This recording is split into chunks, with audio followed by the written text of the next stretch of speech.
Aujourd'hui, on va démystifier un groupe de mots souvent confondus en français. C-CES, C-SES, C-EST ou C-S-EST.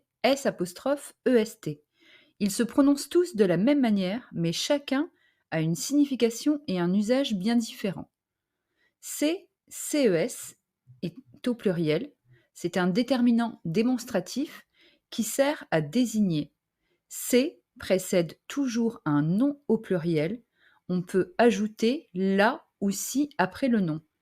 Exemple, pour qui sont ces serpents? On peut dire pour qui sont ces serpents-ci ou pour qui sont ces serpents-là. CSES est aussi au pluriel. C'est un déterminant possessif. Il indique la possession et s'utilise pour parler de ce qui appartient à une troisième personne, c'est-à-dire ce qui appartient à il, à elle ou à on. C précède aussi un nom au pluriel. On peut le remplacer par t ou par mais, et on peut également le mettre au singulier, et à ce moment-là, c deviendra son ou sa. Par exemple, elle joue avec ses enfants. On peut dire elle joue avec mes enfants ou elle joue avec tes enfants, mais on peut également dire elle joue avec son enfant. C-est est au singulier. C'est le pronom ce qui est un pronom démonstratif et l'idée, c'est-à-dire C apostrophe, plus le verbe être. C s'utilise lui pour présenter, identifier ou donner une explication. On peut le remplacer par cela est, mais on peut également le remplacer par voici ou voilà.